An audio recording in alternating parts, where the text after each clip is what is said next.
Sneakers O'Toole is a Family Guy cutaway character who has gained a lot of popularity recently. But what is it about this stubborn sneaker-wearing fella that's caused him to take the internet by storm lately? Well, if you're looking for a scholarly analysis of a Family Guy character who appeared for 17 seconds in a nearly 2-decade-old episode, then you have come to the right place. Chapter 1. Defining a cutaway.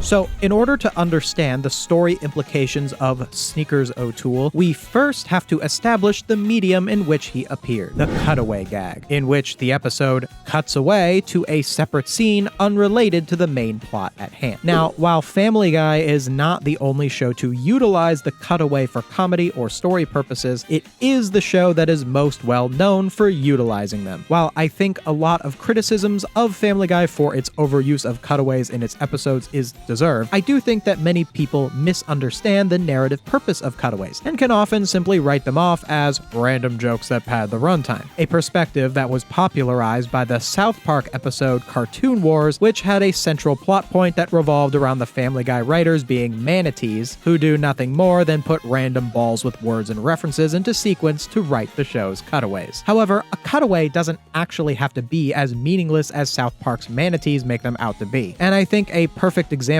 of a cutaway that does serve the overall story of a Family Guy episode would be none other than Sneakers O'Toole. Now, if you've been following the Sneakers O'Toole memes, you probably aren't caught up on what the actual context of the cutaway setup is, and probably don't even remember what episode the cutaway appeared in. And that's okay. To be honest, I didn't either. I had to look it up in order to do the research to make this video. The Sneakers O'Toole cutaway appeared in the Season 5 episode Boys Do Cry, which, while this was a bit after the more character-driven golden era of Family Guy's earliest seasons, the show is still looked at quite fondly back in this era compared to the much more factory-made modern Family Guy episodes of today. The episode's plot revolves around the townspeople of Quahog believing that Stewie is possessed by the devil after he gets sick from eating the sacramental bread and wine at church. The Sneakers O'Toole cutaway is set up when the family is being chased away by the angry townspeople when Lois states they are going to Texas, to which Brian says, "We're going to Texas in search of religious tolerance? That's gonna be like trying to get Sneakers O'Toole to take his sneakers off." And then the cutaway begins with Sneakers O'Toole walking down the street singing, "I'm not taking my sneakers off, I am Sneakers O'Toole." As much as I'd love to play the catchy tune for you, YouTube copyright can be harsh on songs, so enjoy my singing of it. Sneakers is then stopped by two guys in suits, and one says, "Hey, take those sneakers off!" No! "Take them off, I said!" No! And then Sneakers runs away, which prompts the other guy to say, Let him go. We'll never catch him. Not in these shoes. and then the cutaway ends with a triumphant reprise where Sneakers O'Toole sings, "I didn't take my sneakers off, I'm still Sneakers O'Toole." So, in looking at Sneakers O'Toole in the actual context of the episode it takes place in, we can see how the cutaway informs the story and helps us contextualize the challenges that the characters are going to face moving forward. Sneakers O'Toole represents the central theme of the episode, which is dealing with stubborn people. And with that in mind, does that in any way change how we should look at our old pal Sneakers? Chapter 2. The Sneakers O'Toole Debate. What I think is funny about looking at the Sneakers O'Toole cutaway with the full context in light of Sneakers' recent status as a meme is that looking at the cutaway without context and looking at it with context can give us an opposite perception on the debate as to whether or not O'Toole should or should not take his sneakers off. On its own, Sneakers seems like a sympathetic rebel, someone who stands up to the man who thinks he can tell him what to do. But if you look at the cutaway with just one sentence added, Brian's setup where he compares Sneakers to the fanatics who are at the root of the episode's conflict, Sneakers comes off as less sympathetic, and we start to ask ourselves, I don't know, maybe this guy should take his sneakers off. I think what put me firmly in the camp of Sneakers O'Toole should take his sneakers off was a modern-day Socratic dialogue put forth by TikToker at Poogosh0, which put the Sneakers O'Toole character in a different context and made me consider the full extent of his sneaker-wearing ideology. Hey, you mind taking your sneakers off? Thanks for having me over. I just don't want dirt and stuff getting in the house. Oh, yeah, I completely get it. Dude, are you sure you want me to take my shoes? No, yeah, it's not hard. Just take them off for me. No, just take the sneakers off, bro. While, yes, the fuddy-duddy suits on the street were in the wrong to unreasonably demand sneakers de-shoe in the middle of the main street, do we really think that a man so intent on not taking his sneakers off that he would write a whole song about it would not stoop to the level of tracking dirt into the house of which he is an invited guest? And if that's the case, how far does this sneaker obsession go? Does he wear the sneakers while he sleeps? In the shower? What if the sneakers somehow became covered in an unsanitary substance? Would he remove them then? Is Sneakers O'Toole a public health menace? Later on in the episode, after the Griffins settle into Texas, Brian sets up another cutaway after meeting the neighbors. These Texans are socially backward, and politically they're all stubborn as a mule. The scene then cuts to a man arguing with an anthropomorphic mule who insists that the actor Kevin Bacon didn't appear in the movie Footloose. Now, to compare the stubborn as a mule cutaway to the Sneakers O'Toole cutaway, they actually say the exact same thing. As a writing criticism, I would say that one of these cutaways is redundant, and only one actually needed to make it into the final episode. But the fact that both of these cutaways do appear in the same episode does allow me to make a point about Sneakers O'Toole and how our perception of who is in the right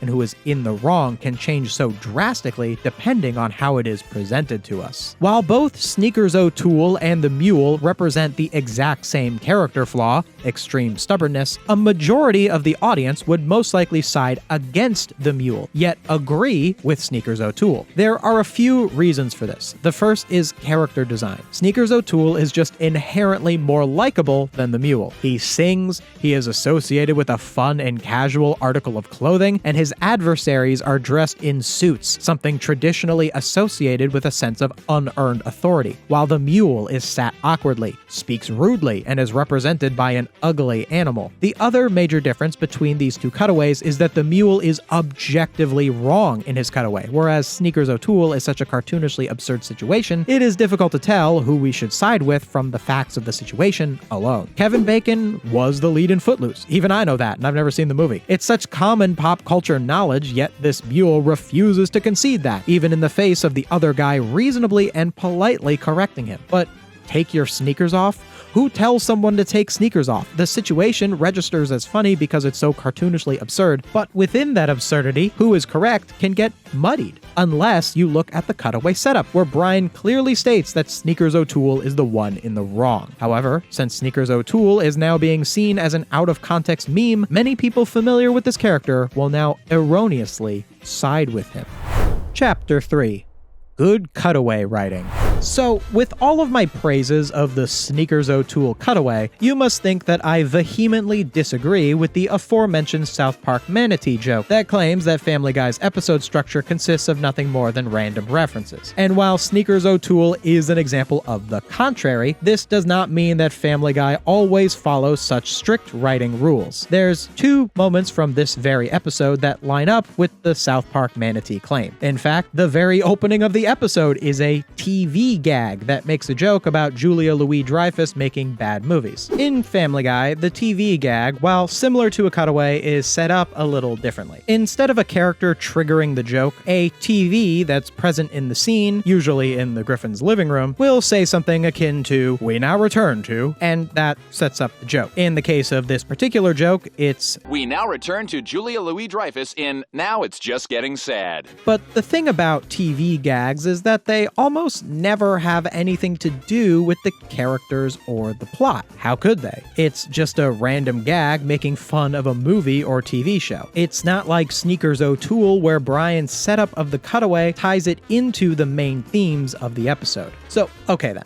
Between TV gags and cutaways, the cutaway is the superior way of using a joke to further the story, right? Well, it depends on how the cutaway is used. For example, there's a cutaway in this same episode where Peter says he's glad he gets to leave church so he can do what he wanted to do that day. Gladiator mice. And then we cut to mice dressed as gladiators. This cutaway doesn't contribute much to the story's themes, it's really just there to transition us out of the scene with a quick laugh. But the big question is, does this this matter? On the one hand, I am someone who values coherent stories and appreciate when every element of a singular episode of a show contributes to one overarching message. But on the other hand, these two jokes from this episode, despite being unrelated to the main plot and themes presented for the majority of the narrative, do succeed at making a meaningful statement all on their own, which is why the bits themselves are funny. The Julia Louis-Dreyfus joke is a commentary on low effort by the book's movies. Hey, honey,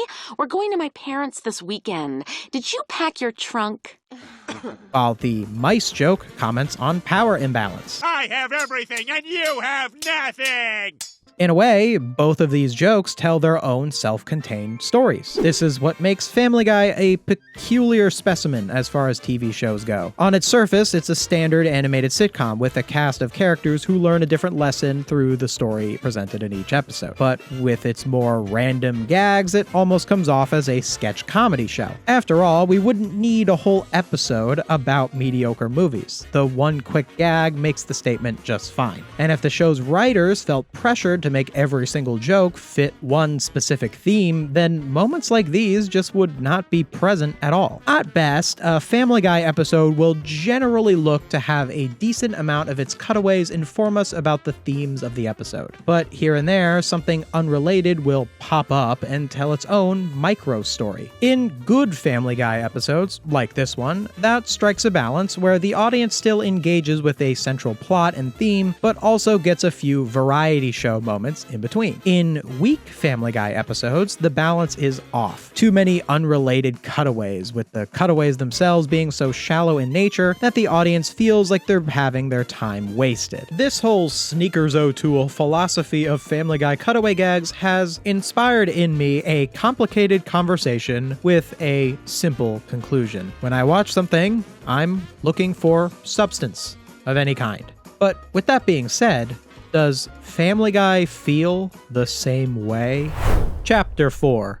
It Seems Today.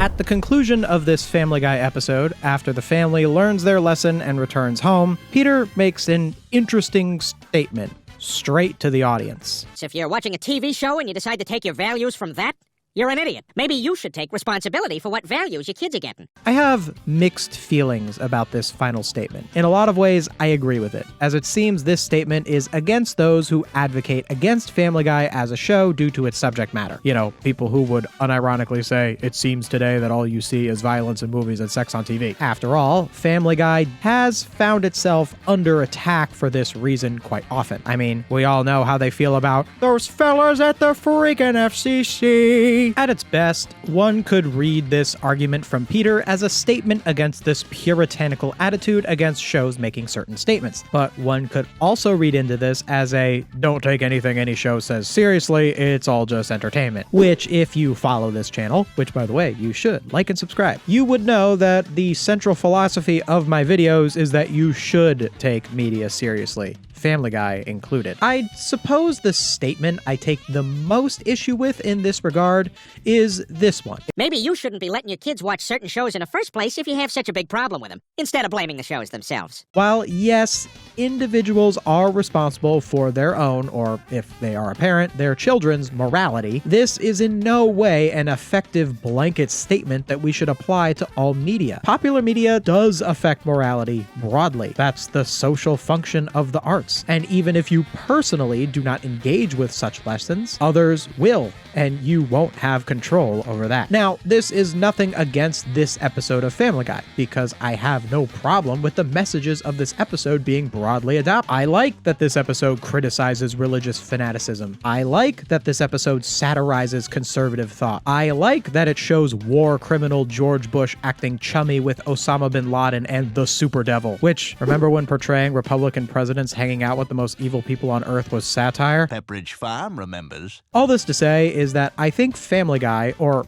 any work of art for that matter, should own that they are trying to make a statement, and instead of throwing their hands up and saying, well, don't get your morality from TV shows, instead should say, what we say is good, listen to us. I mean, aren't they kind of doing that right here? Like, aren't you making a statement by saying something directly to the audience? Like, you're making a statement that people shouldn't take statements seriously, but if they're listening to you, then they are getting their lessons from a TV show. So which is it? While I personally agree with the messages of this episode, I do feel a later episode that's central lesson amounts to telling Meg to let people treat her badly because it makes them feel better is a bad message and should be criticized as such. What this ending statement signals to me is that Family Guy has a strange relationship with the concept of themes and lessons. In a lot of ways, it wants to make strong statements through comedy, but it also struggles to fill the demand of a 22-minute comedy show. This is why we see some cutaways with story significance, and some that may as well have been written by manatees. And by throwing their hands up and saying, well, we're just a show, not our problem, they can live in that middle ground. And I think that this is a major indication for why the show's quality has fallen off so hard. The show doesn't know what it wants to do in terms of story, in terms of messaging, in terms of comedy. But it does know that it's the most streamed show, so it pushes onward with seasons upon seasons of episodes that have very little to say. Other than a few key bad examples, Family Guy doesn't often explicitly have what I would consider to be a bad message. But far too often, it will just kind of have no message at all. And I think that can also lead to negative social consequences, because when the population wastes their time on meaningless fluff, we don't strive for something better. I think what is quite telling about Sneakers O'Toole is that it experienced a meme resurgence 19 years later. There are literally hundreds of cutaways between now and then, yet this one suddenly is the talk of the town. Now, there's no doubt its catchy jingle contributed to this. I've had it stuck in my head all week. But the actual story, the statement that Sneakers O'Toole makes about the human attitude of stubbornness, is something that I think truly resonates with us. And whether you're getting a message from a novel, a film, or something as silly as a Family Guy cutaway, I think that sort of substance is important in all pieces of media. Hey, thanks so much for watching. If you want to watch me overanalyze another Family Guy cutaway, check out my video on the giant chicken. Or check out this video right here, which is one of my cut together live stream segments. If you like what I do and want to see me do more of it, consider becoming a channel member or joining my Patreon. See you next time.